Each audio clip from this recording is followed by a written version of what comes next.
प्रवेश स्टार्ट करिए।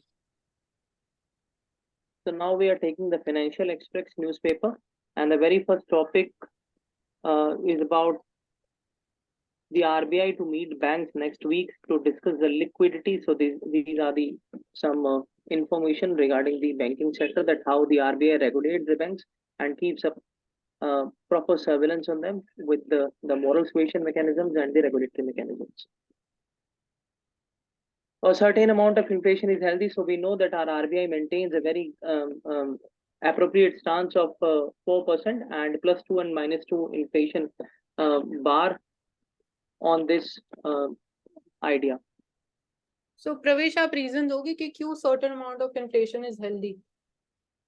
Well, according to some core economic principles, if the inflation is very high, so that leads to the unemployment and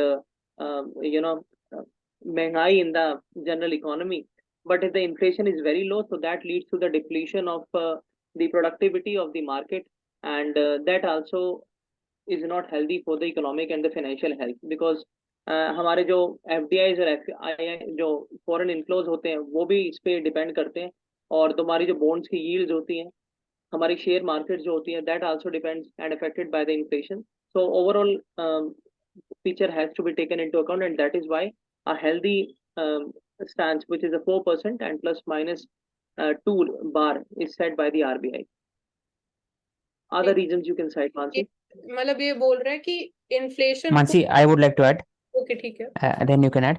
First of all, inflation is very important because it gives certain indicators to the investors to invest in the sustainable economy कि right investment रहेगा कि नहीं.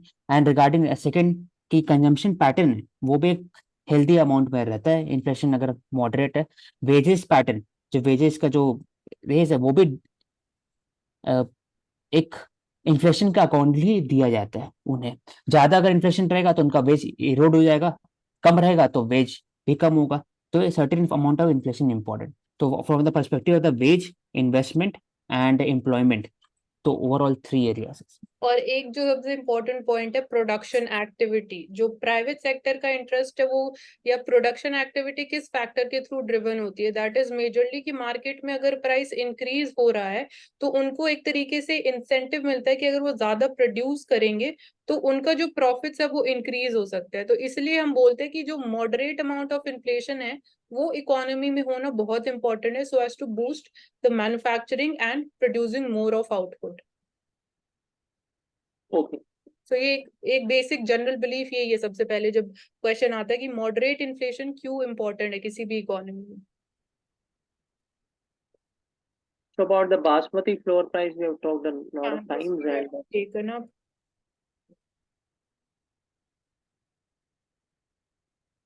So airline sector में unfair practices क्या क्या है, हमारे safety concerns क्या क्या इमर्ज हो रहे हैं, सो ये हम डिस्कस कर सकते हैं. Okay, so we have a delay in the refund settlement policies.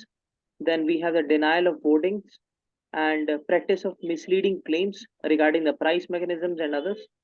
Then showing seats as paid despite offering free mandatory web checks in the services. So these are some technical issues which are currently prevalent in the airlines industry, which is leading to a lot of malfunctioning and reduction in the prestige of the airlines industry. Then according to data, 10,000 complaints received in the last 1 year against various airlines and travel facilitation portals, and 41% were relating to the tickets which were being cancelled because of but no refunds received from the airline. So this is the primary and the most potent problem of the refund facility, which is not provided in the timely basis to the people and the consumers, and grievances such as deficiencies in the services, delayed compensation because of lost and damaged luggage, and some sort of badtamizis and nonsense activities also we have witnessed in the couple of months. Yes. where the abusing with the ladies, with the old ladies, which were witnessed, and we will not go into the specific details of that. And so we need to curb all these kinds of things which are currently abrogating the fair practices in the airline sector. With this, Pravesh, kindly mention the important institution related to the airline in India. Okay, we have the Civil Aviation Authority of India. Then we have DOCA, that is, I think, the Department of Civil Airlines. And then we have some technical associations for maintaining for security purpose. So currently I'm not able to decide the name. So And one is if you know, Directorate General of Civil Aviation. हाँ, civil aviation. That is the that we have talked here. Okay so यहाँ पे एक और जो main concern है that is again mental health of our pilots so जो pressure increase हो रहा है नंबर ऑफ फ्लाइट्स इंक्रीज हो रही है number of trips are increasing with the increasing demand the number of pilots that should also be increased accordingly in a proportionate manner Well, I think, Mansi, that this is the limited point of view, because I know some of my friends are pilots. So they say that their salaries are 5 lakh, 6 lakh. And hello? yes you are Yeah. audible. Yeah, so whatever works are assigned to them, they are by consent. So this is not a kind of mental pressure which has Okay, been, so- but they are more prone to work because of the hike in their salaries. So you are generalizing this thing only on the basis that you have few pilot friends in this entire industry and you think according to your point of view that this is not a concern. Yeah, exactly, because this is not the thing which you're just telling, because I'm giving you a specific detail. So this is not the case. I Well, think, Pravesh, I don't Mansi have pointed out that the issue lies with the timing and not with the salary. Salary तो है ही, हाँ, लेकिन salary timing है रात को या सुबह हाँ, या sleep बहुत दूर कितना होता है उनको जाना पड़ता है sleep उसमें हाँ cycle sleep that is getting deprivation का इशू disrupted होता है हाँ. because of the number Only of I am flights saying that demand. all these kinds of things are given by consent of the pilots, not discretionary things are happening in the industry. So that is my concern. हाँ destination नहीं है लेकिन एक issue है ना कि लगातार sleep deprivation के कारण आपका जो mental status and physical status है वो हैम्पर होता है लॉन्ग टर्म में. Okay, और we आप can इसके move बाद ठीक है generalize नहीं हाँ कर मूव सकते only on the basis कि you know few of the pilots are working in the industry so I don't abide by with this thing and I do not completely agree with this as well. Okay, so thank you so much, and we can move on the next topic. So Adani seeks to, well, that is up.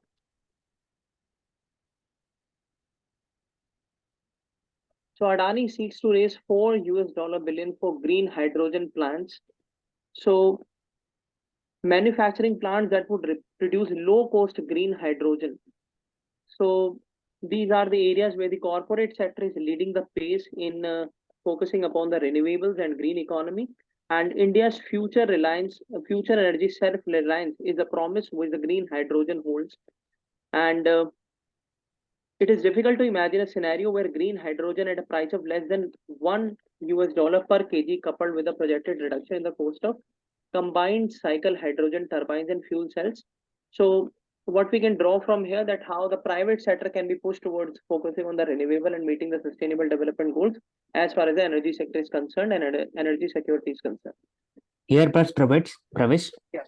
we need to keep in mind that at the same time we must denounce the duopoly, because if the Reliance and Adani is investing in this area, then in coming future the prices of the energy will increase and we cannot do nothing about it. So I think the government should also invest in this through its own subsidiary. जैसे BSNL invest करता है to counter the Airtel and Jio duopoly, वैसे ही करना चाहिए.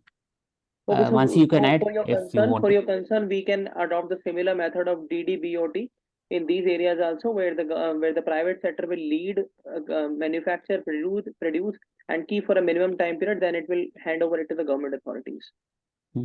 Mansi, if you want to add. ठीक है these were the few areas और तो कुछ ऐड नहीं कर सकते बाकी ग्रीन हाइड्रोजन के अराउंड टाइप्स ऑफ हाइड्रोजन ये सब हम ऑलरेडी ले चुके हैं मेथड ऑफ प्रोडक्शन क्या रहता है.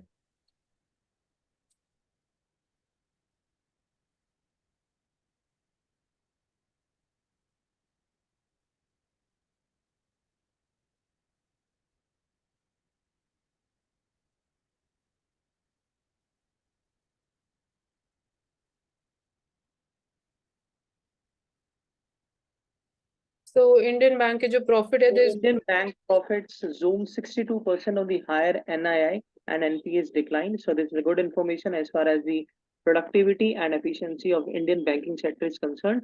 The bank's net interest income increased by 23% and 11%.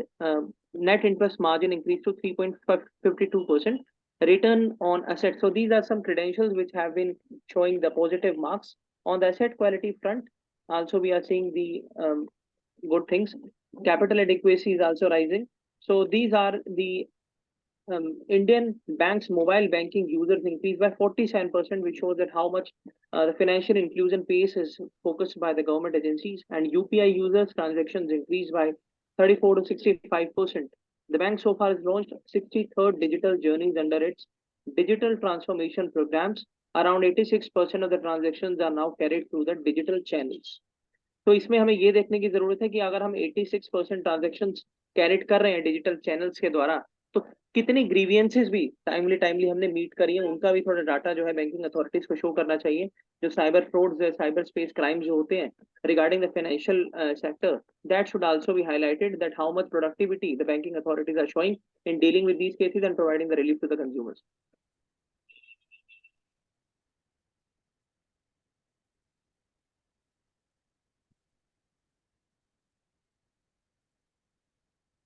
So Chief Information Commissioner, Chief Information Companies, I think it is. Credit information companies will have to pay a compensation of 100 per day to customers for delays in updation or rectification of the credit information. So this is a very good step as far as the transparency and accountability is concerned of these financial agencies, which have been taken into account by the RBI. And RBI said that they will have to offer premature withdrawal facility on all term deposit of up to 1 crore, raising the limit to 15 lakhs currently. And banks have been permitted to offer domestic term deposits without premature withdrawal options. So I think domestic term deposits are the similar kind of instruments like we have the FDs under the government sector, government banks, and these TDs are accepted from individual for an amount of 15 lakhs and below should have premature withdrawal facilities. So yes, we have the premature withdrawal facilities in the FDs also, like we are talking on the TDs.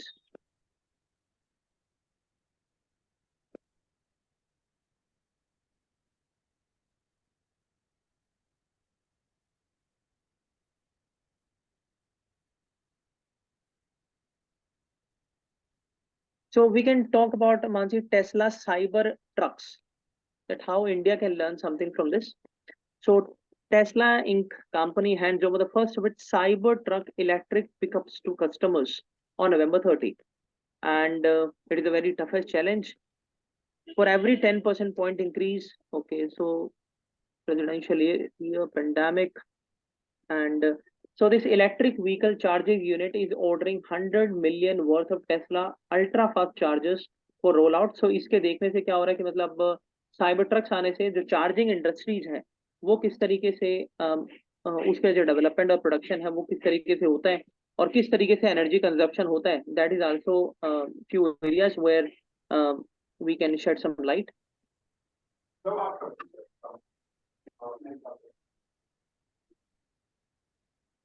So this is a statement by Prime Minister, a monumental achievement of the Asian Para Games, with India bagging an unprecedented 73rd medals and still going strong, breaking our previous records.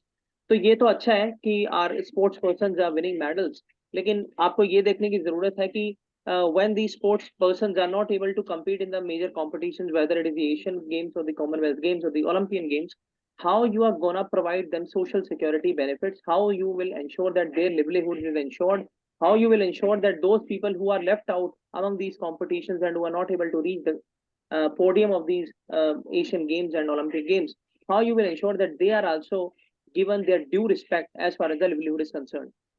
So Ashik, I have a question, how you will ensure, being the government, that their livelihood is ensured?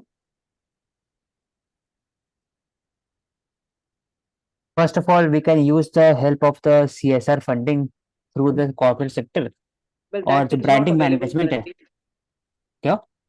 That is not feasible because the CSR funding is very much commanded in particular sectors. नहीं, CSR funding कर सकते हैं, para Olympic है इसलिए. Second will be the employment in the Group D and Group C services in railways and police force. जैसे अभी दिया जाता है DSP, वैसे ही दे सकते हैं उन्हें.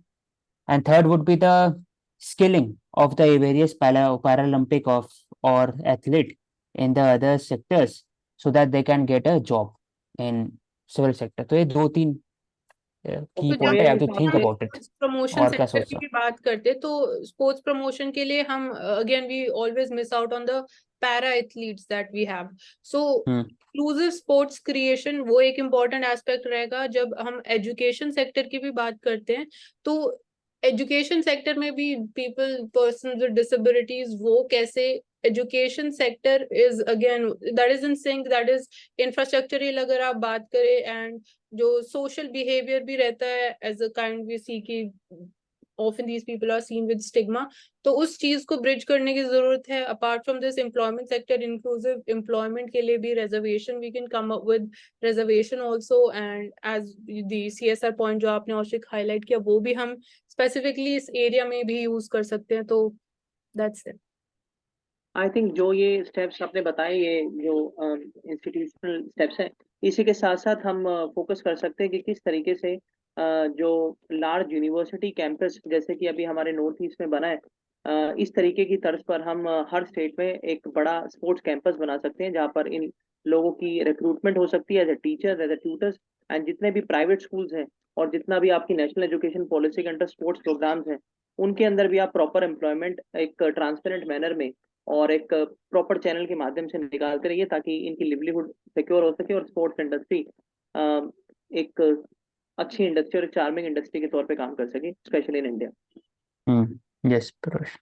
Okay so now we can take up the Hindi newspaper. I think यहाँ पे एडिटोरियल में तो और कुछ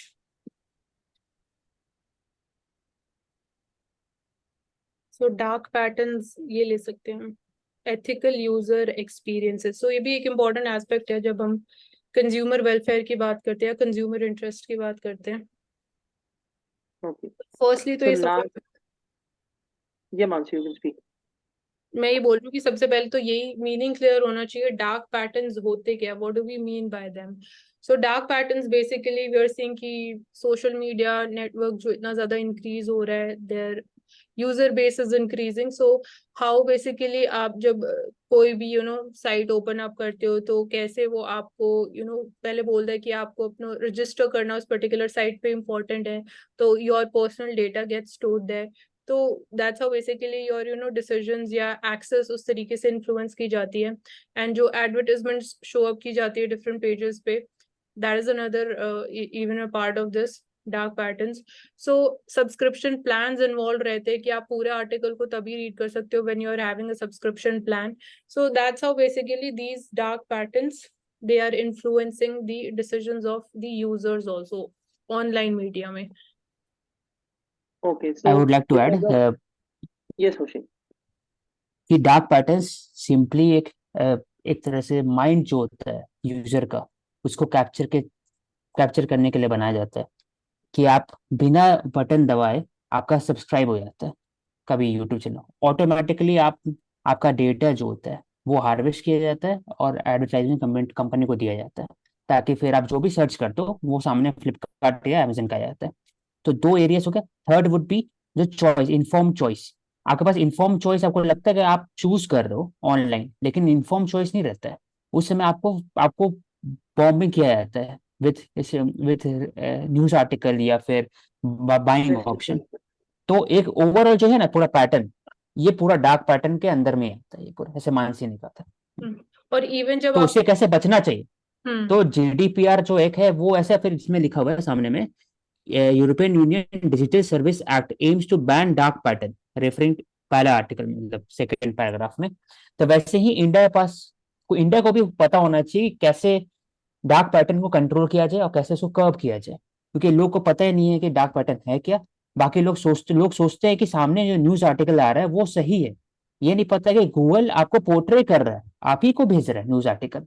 अगर आप डिफरेंट अकाउंट से आप लॉग इन करोगे, आप सर्च करोगे सेम न्यूज, तो डिफरेंट आर्टिकल सामने में आएगा। This showcases that from the perspective of the news article Google rates them and they give you from the point of view of yours. तो ये पूरा एरिया डार्क पैटर्न है। तो consumer protection act जो 2019 है, it also talks about the unfair trade practices, और इसके तहत जो भी रेगुलेशन होना चाहिए इंडिया में डार्क पैटर्न का, वो भी गाइडलाइन जनरेट होना चाहिए, जो अभी है नहीं ऐसा कुछ। So Oshik, I have a question. Can we use dark pattern positively to maintain the internal security problems, I mean in the हाँ security हाँ, apparatus? दो जगह करते।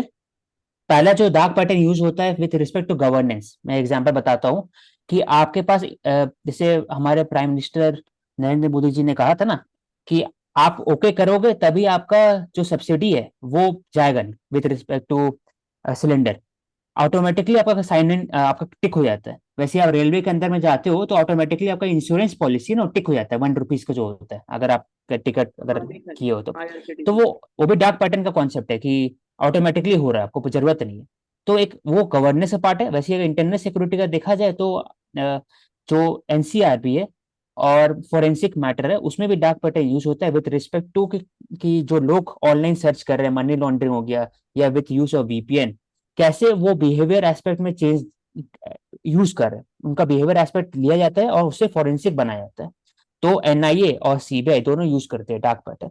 तो डार्क पैटर्न को सबको यूज करता है, लेकिन प्रॉब्लम है कि इसका कंट्रोल कौन किया जाए, कैसे कंट्रोल किया जाए, किसके हाथ में है, कि कौन रेगुलेशन करेगा, क्या ऐसा कुछ लॉ है, वो इस पर चैलेंजेस, ये 4-5 एरिया। ठीक है, नाउ वी और कैन इसका मुझे ऐसा लगता है कि जो हमारा इलेक्शन सिस्टम है उसमें भी मेल फंक्शनिंग इसके द्वारा हो सकती है। हो सकता है ऑनलाइन में, लेकिन ईवीएम तो फुल प्रूफ मेटल है क्योंकि स्टैंड अलोन डिवाइस है ईवीएम, हाँ, बस उसमें नहीं डिसीजन हो मेकिंग सकता। में थोड़ा बहुत इन्फ्लुएंस किया जा सकता है, ऑनलाइन एडवर्टाइजमेंट जो चलाई जाएंगी, बस वहां तक ही, और तो कुछ इन्फ्लुएंस नहीं हो सकता। दिव्या ओके, आप बता दो इसमें। आप स्टार्ट करिए। ठीक है।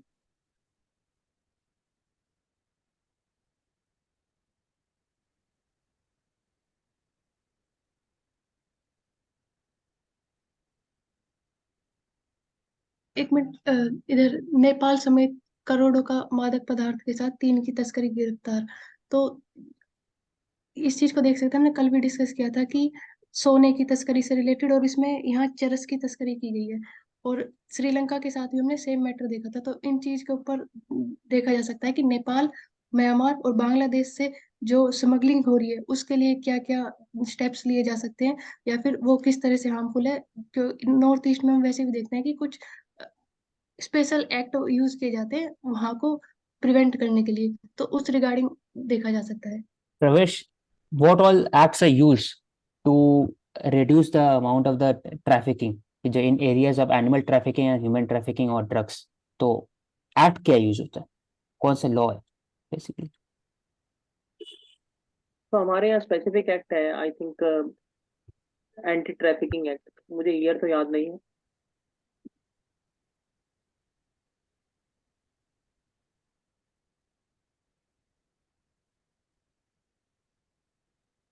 ठीक है, आप एक बार प्रवेश देख लेना इसको। पोल्यूशन के लिए देख सकते हैं कि में पोल्यूशन को कम करने के देखिए लिए। ये देख चुके हैं हम लोग हाँ, कि दिल्ली में जो पोल्यूशन प्रोड्यूशन। जहाँ गाड़ियां ज्यादा है वहां पे ज्यादा पोल्यूशन है, तो व्हीकुलर पोल्यूशन ही मेजर कारण है दिल्ली में जो एयर ये ले पोल्यूशन। सकते हो दिव्या आप, समरी कर दो। भारत एक विचार है, भूखंड नहीं। मतलब Bharat is not a country, it is a nation, it is a विचारधारा, it is a Bharat mindset. की तो सर, परंपरा और जो स्टार्टिंग से उनकी सीख रही है उसके रिकॉर्डिंग है कि पूर्व और पश्चिम को लेकर हमेशा एक विवाद रहता है कि पश्चिम जो वेस्ट की जीवन शैली है वो यहाँ से ज्यादा अच्छी है। उसी को लेकर यहाँ पर बताया गया है कि भारत एक विचार है, भूखंड नहीं, कि जहाँ पर सिर्फ लाइफ चल रही है वहाँ हर चीज को लेकर एक परंपरा है, उसके लिए अलग अलग प्रकार की शिक्षाएं दी गई है। तो उस हिसाब से पूरी संस्कृति के साथ चलता हुआ भारत एक विचार है, सिर्फ भूखंड का हिस्सा नहीं है। मैं इसमें ऐड करना चाहूंगा कि भूखंड मतलब कंट्री हो गया, इसमें भारत एक जमीन का विचार टुकड़ा हो इसलिए। गया हाँ, भूखंड जमीन का। का टुकड़ा होगा, जमीन का टुकड़ा सिर्फ नहीं है। और भारत का जो इतिहास है वो प्राचीन है, वो 5,000 सदियों से है। तो उनका जो एक विद ट्रेडिशन है, कल्चर है, सिविलाइजेशन है, उसका हेरिटेज है, वो उनका जो पार्ट है वो हर एक भारतीय के अंदर में है। इसलिए हम लोग को अपना आपस में डिफरेंसेस होता है वो कम करना चाहिए, और एक जॉइंट एक थिंकिंग होना चाहिए with respect to future and vision of the country. तो एक और एलिमेंट की जैसे हमने देखने को मिला है कि हमारा जो साइंस और माइथोलॉजी है वो भी इंटर रिलेटेड है, इंटर डिपेंडेंट है एक दूसरे के ऊपर। एंड यहाँ पे इवन जब हम एंटी, हाँ, science is not anti religion और religion is not anti science, India में खास करके भी एक दूसरे को they are complement complementary to each देते हैं। अदर। हाँ, और जब हम इवन बात भी कर रहे थे कि इंडिया को चेंज करके we are using bringing the term Bharat in the NCERT textbook, तो वहां पे भी जब आप भारत वर्ड यूज करते हैं तो आपको एक अलग तरीके से पेट्रियोटिज्म वाली जो फीलिंग आती है कंपेयर टू जब आप इंडिया बोलते हो, तो वहां पे भी एक अगेन जो इंटरनल या इमोशनल चीज है वो ज्यादा कनेक्टेड रहती है विद द टर्म भारत। प्रवेश, आप कुछ बोलिए भारत के बारे में। नहीं, आप लोगों ने काफी अच्छे व्यक्तित्व दिए हैं। तो मुझे ऐसा लगता है कि जो भारत है वो कहीं ना कहीं हमारी संस्कृति को प्रदर्शित करता है, रादर कि हम इंडिया वर्ड का यूज जब करते हैं। क्योंकि अगर हम किताबों की बात करें और हमारा जो साम्राज्यवादी इतिहास रहा है, उसमें भी हमने ये देखा कि जो हमारे देश का नाम है वो भारत ही ज्यादा बोला गया है। और ये तो हमारा जो कॉलोनियल इम्पैक्ट था और जो इंट्रूजन की जो गतिविधियां हमारे भारत के अंदर हुई, उसका नतीजा है कि हमने इस तरीके का नाम प्रथम उसको दर्जा दिया, अपने भारत नाम के, अपने भारत नाम को नहीं दिया। तो जैसा कि मैंने पहले भी कहा था कि दो मुख्य कारण है कि भारत नाम को दोबारा से प्रचलन में लाया जाए। पहला ये हाँ, कि आपने बताया था, हाँ, भारत के लैंड भारतीय के ऊपर था। प्राइस है हाँ। उसके, और हम्म। यही मेरे कारण है। ठीक है Pravesh, I would like to question you कि कौन सा नाम सबसे अच्छा अच्छा लगता है आपको, भारत की इंडिया? देखिए, मेरा अगर आप इंडिविजुअल आंसर चाहते हैं तो मेरे हिसाब से तो मैं आर्यव्रत बोल दूंगा। लेकिन आप अगर आप ये प्रवेश बोलो, होता है ऐसे बोल सकते हो कि both name are also important, they are very dear to my heart, but जो भारत है वो it showcases the civilisation, history and heritage, and India होता है ना, तो इंडिया आल्सो कॉम्प्लीमेंट्स दैट। मतलब ये आप थोड़ी बोलेंगे आप आर्यवर्त, हाँ कि मैं समझ रहे हो? आर्यवत भी बोल सकता हूँ, अगर आपको आर्यवत बोलना है तो उसको फिर सब्सटैंशिएट भी करो प्रॉपरली। फिर तो तीसरा नाम ऐड करना पड़ जाएगा कॉन्स्टिट्यूशन में। फिर यहाँ पे आप इसको कर सकते हो, विद्या, भूजल भूख के से रिलेटेड भूखमरने है का कि समाजशास्त्र। हाँ, यहाँ पर इन्होंने इंडेक्स दिया था, उसके हिसाब से जो वैश्विक भूख सूचकांक इंडेक्स है 2023 का, उसमें इंडिया वैश्विक भूख 125, सूचकांक मतलब वही ग्लोबल हंगर इंडेक्स हो गया ना, ये वाला। हाँ। ग्लोबल हंगर इंडेक्स, उसमें ठीक। इंडिया का रैंक कंटिन्यूअसली गिरता जा रहा है। पर भारत ने कहा है कि वो सिर्फ 4 बेसिस पे होता है, जिसमें से 3 बच्चों के ऊपर होते हैं कि पोषण कितना है, वजन कितना है, या उम्र के हिसाब से उनकी हाइट कितनी है। तो इसलिए उस चीज को इंडिया नहीं मानता कि इतनी भुखमरी है। पर यहाँ पर अगर सबसे बड़ी प्रॉब्लम देखी जाए तो ये नहीं है कि यहाँ उत्पादन की कमी है या फिर अनाज की कमी है। यहाँ प्रॉब्लम ये है कि खाद्य जो उत्पाद हो रहे हैं उनका असामान्य वितरण हो रहा है, जिनको जरूरत है उनके पास तक वो चीजें नहीं पहुंच रही। उसके लिए स्कीम भी है, जैसे अटल कैंटीन चलाई गई, जिसमें मिनिमम 10 या 20 रुपए में हम खाने की थाली प्रोवाइड करवा सकते हैं। पीएम ने भी काफी सारी स्कीम्स चलाई जिनके अंदर अनाज दिया जाता है। पर यह है कि अनुसूचित असमान वितरण प्रणाली जिसका कारण है। इसके अलावा हम देख सकते हैं भारत में 40% भोजन बर्बाद हो जाता है, 30% सब्जियां और फलों का भंडारण बर्बाद हो जाता है। उसके साथ साथ सैकड़ों टन खाद्य जो सुरक्षित किया जाता है गोदामों में, ये सोचकर कि आगे के लिए काम आएगा, पर वो वहां रखा रखा सड़ जाता है। तो उनका अनुमान के साथ वितरण भी जरूरी है, ताकि भुखमरी को कंट्रोल किया जा सके उसके ऊपर। तो औशक, मैं आपसे यहाँ एक चीज पूछना चाहूंगा कि जैसा कि हमारा तमिलनाडु राज्य के अंदर अम्मा कैंटीन के नाम से हर कुछ दूरी पर, मतलब एक पर्टिकुलर डिस्टेंस पर, हमारे यहाँ देखा गया कि अम्मा कैंटीन के नाम से सब्सिडाइज जो प्रोसेस्ड फूड होता है वो लोगों को दिया जाता है। तो क्या हम, मतलब जो जो भी मुद्दे जो हैं, जो गंभीर मुद्दे दिव्या जी ने उठाए हैं, क्या उनको, उनके निवारण के लिए हम ये अम्मा कैंटीन के नाम पर पीएम कैंटीन तरीके की योजना पूरे भारत में, या फिर मुख्य ऐसे एरिया जहां पर गरीबी और भूखमरी ज्यादा है वहां पर कर सकते हैं? हाँ, हम लोग कर सकते हैं, और ये अधिकार स्टेट का है। और साथ ही साथ जो भी रिलीजियस इंस्टीट्यूशन है, जैसे अजमेर में हो गया, अजमेर शरीफ हो गया, या फिर इस्कॉन हो गया, वो ऑलरेडी करते ही है ये काम। और जैसे मिड डे मील में भी अक्षय पात्र कर ही रहे हैं। तो अगर स्टेट को इनिशिएटिव लेना है तो वो ले सकते हैं, लेकिन ख्याल रखना पड़ेगा कि जो फूड क्वालिटीज है वो मेंटेन रहे, फूड फोर्टिफिकेशन रहे, टाइमली खाना मिले। और चौथा जो इंपॉर्टेंट चीज है कि उसमें प्रोटीन का मात्रा ज्यादा होना चाहिए विद रिस्पेक्ट टू पल्सेस, और एक इन्फॉर्म चॉइस मिलना चाहिए बच्चों को, या पुरुष को, या सबको, मतलब पीपल को, कि वो उनको अंडा खाना है, दूध पीना है, या फिर दाल चावल खाना, तो मतलब इन्फॉर्म चॉइस वेजिटेरियन भी और देना नॉन चाहिए। वेजिटेरियन दोनों तरीके की फैसिलिटीज जो है वहां पर होनी चाहिए, आप ये नॉन कहना वेज तो मुश्किल हो जाएगा, मतलब चिकन विकन दे नहीं सकते, तो आपका अंडा one of the best non veg food है, जिसका पास विटामिन से सब रहता है, विटामिन भी रहता है उसके अंदर में, और प्रोटीन भी रहता है, फैट और सॉल्युबल फैट भी रहता है, तो ये कहना करना चाहिए। ठीक है। और इसमें ये मुझे एक यहाँ पर कंसर्न हो रहा है कि जो भी स्टेट ऐसे हैं जहां पर जो खाने का जो पैटर्न है और जो फूड पैटर्न है दोनों को अलाइन करके जो है प्रोडक्ट दिया जाए, कि रादर कि हम गेहूं और चावल हर किसी को देते हैं अंडर दी एफसीआई एम्बिट। तो मुझे ऐसा लगता है कि न्यूट्रिशियस फूड की अगर बात आप करते हैं और पॉवर्टी और मेल न्यूट्रिशन और फूड फोर्टिफिकेशन की भी आप अगर बात करते हैं, तो एफसीआई लेड जो स्टेट गवर्नमेंट के साथ कोलैबोरेशन करके इस तरीके की कैंटीन होनी चाहिए। जैसे कि अगर केरला में है तो आप सी फूड भी प्रोवाइड कर सकते हैं, और अगर आप झारखंड में है तो झारखंड ओरिएंटेड प्रोडक्ट जो है आप उस कैंटीन में प्रोवाइड कर सकते हैं। बेशक से आप उसका जो मिनिमम प्राइस सही, रखें, हाँ। जैसे कि 5 रुपए रख मतलब ले, आप 10 बताना रुपए। चाह रहे हैं कि लोकल जो गवर्नमेंट है वो वहाँ के वो डिसाइड करे कि सबसे आसान में क्या मिलता है, हाँ, नॉन फूड वेज या एग्जैक्टली, वेज में। रहेगा, हाँ वो हाँ एग्जैक्टली। सही, अच्छा है, इसको हम्म। लिख सकते हैं। और एक और जो मेन दिव्या। कंसर्न रहेगा यहाँ पे मैं वो हाईलाइट करूंगी कि अगर हम इसको पैन इंडिया लेवल पे लेके जाते हैं इस आइडिया को कैंटीन ओपन अप करना, तो जो हम फूड अमाउंट पीडीएस में दे रहे हैं और फिर जो कैंटीन्स भी अवेलेबिलिटी रहेगी तो वो भी कहीं ना कहीं मतलब थोड़ी बहुत सेम चीज हो जाएगी, तो वो भी एक फूड सिक्योरिटी के लिए भी थोड़ा कंसर्न हो सकता है हमारे लिए। तो वहां पे भी we need to again look into data कि क्या रिस्पॉन्स रहता है as far as the idea of canteens is concerned. So वो चीज भी अगेन देखनी पड़ेगी, उसको भी बैलेंस करना इसमें मुझे ऐसा लगता है कि मानसी हम जो एफसीआई के अंदर ये जो गेहूं चावल देते हैं, ये हम सोशल मेजर तो है, अच्छा मेजर है, जितनी गवर्नमेंट की कैपेसिटी उतना देती है, लेकिन इसका ओवरऑल इम्पैक्ट इतना अच्छा आता नहीं है, क्योंकि आप गेहूं चावल के बिहाफ पे अपना न्यूट्रिशन लेवल नहीं बढ़ा सकते। You need a lot of ingredients, cooking ingredients to even prepare that food and to हाँ, तो मैं भी यही टेक बोल दैट रही हूँ फूड। कि हाँ जो आप प्रवेश, हमने ये बोला कि कर रहे हाँ। हो, हाँ तो वो देखना पड़ेगा फूड सप्लाई आप कैंटीन में भी करोगे और पीडीएस के थ्रू भी आप डिस्ट्रीब्यूट करोगे, तो उस चीज को देखना पड़ेगा कि ये रेप्लिकेशन ना हो जाए कहीं ना कहीं। हाँ, मतलब फिर पीडीएस में ना हाँ, हो।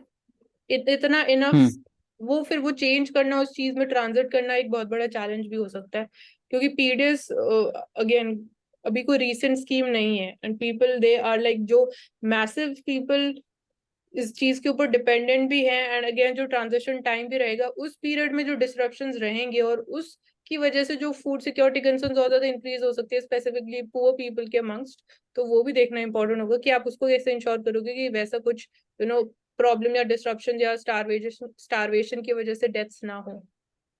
ठीक है, तो मुझे बस एक लाइन बोलनी है कि इसमें जो सबसे बड़ा कंसर्न है वो पॉलिटिकल विल। अगर पॉलिटिकल विल है तो ये काम अच्छे से किया जा सकता है। तो अब हम दूसरे टॉपिक पर चलते हैं।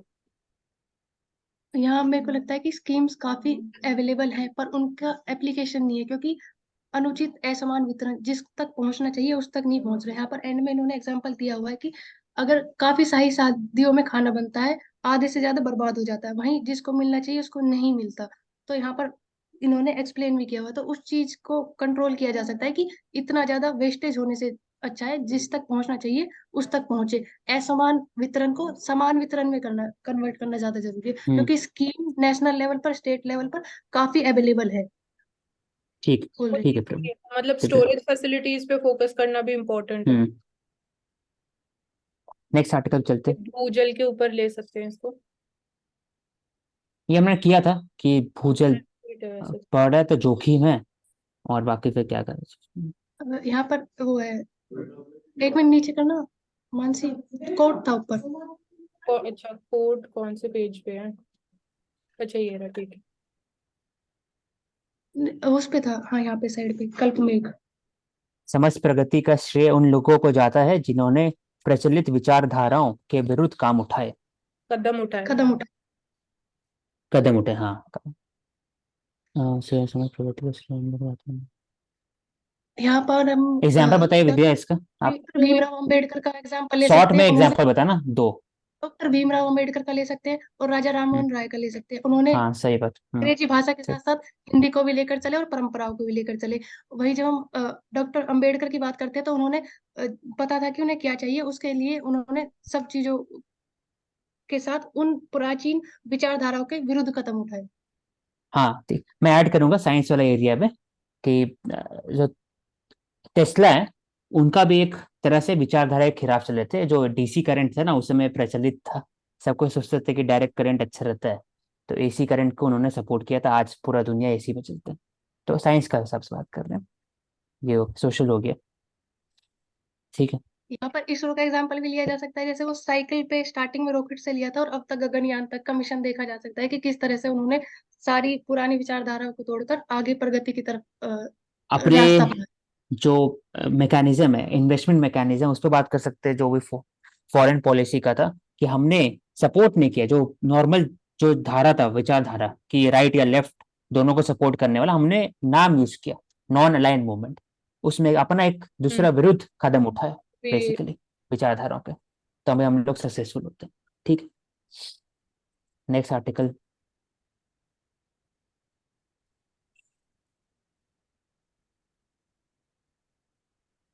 यहाँ जो जंगलों में आग लग जाती है उसको लेकर किया गया है कि सतत वन प्रबंधन यानी सस्टेनेबल फॉरेस्ट रिजर्वेशन के लिए भी जो कुछ नियम लिए जा सकते हैं, जैसे कि उत्तराखंड में जो वन भाषा को लेकर शिक्षा मंत्री ने उन्होंने कहा है कि जंगल की आग को कम करने के लिए जो वहाँ के रहने वाले व्यक्ति है उनके साथ कांटेक्ट बनाया जा सकता है।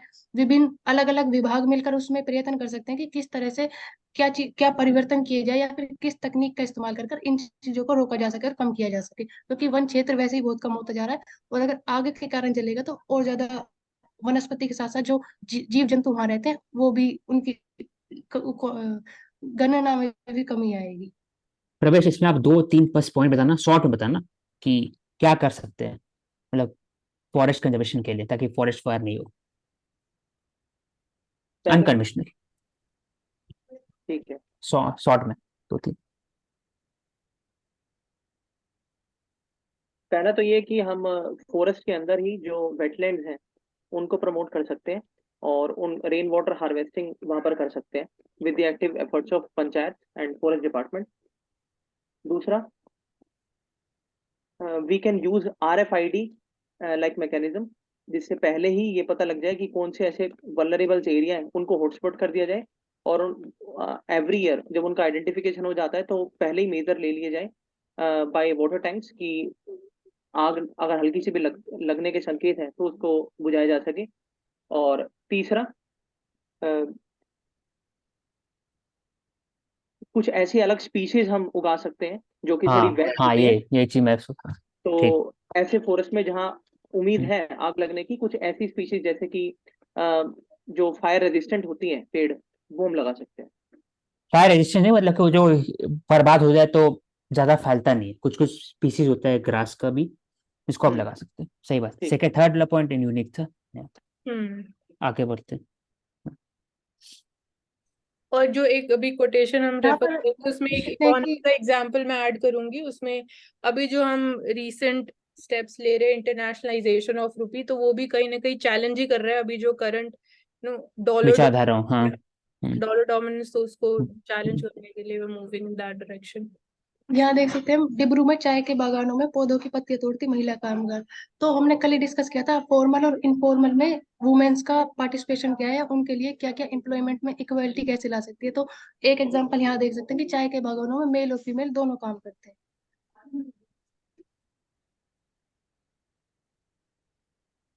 यहाँ पर वन्य जीव से ले सकते हैं गुजरात के वेल वेलवाद राष्ट्रीय पार्क में काले हिरन है, और ये काला हिरन हरियाणा का नेशनल एनिमल भी है, तो उसके रिगार्डिंग देख सकते हैं वेलवाद जो से नेशनल मैं पार्क है वो क्वेश्चन गुजरात पूछना में है। चाहूंगा कि जैसे कि हमारा नॉर्थ ईस्ट है, स्पेशली अगर असम की, अभी जैसे दिव्या जी ने बात की कि जो महिलाएं इस सेक्टर में काम करती हैं, जो चाय के प्रोडक्शन में काम करती हैं, टी लीव्स में, आपने देखा यहाँ पे कॉन्ट्रैक्ट फार्मिंग भी बहुत अच्छा है, टी की हमारा एक्सपोर्ट भी बड़ा अच्छा है, डोमेस्टिक कंजप्शन भी बड़ा अच्छा है, तो रिवेन्यू तो बहुत अच्छा जनरेट होता है, लेकिन फिर भी जो इनकी जो वेजेस हैं वो पेंडिंग रहते हैं। 2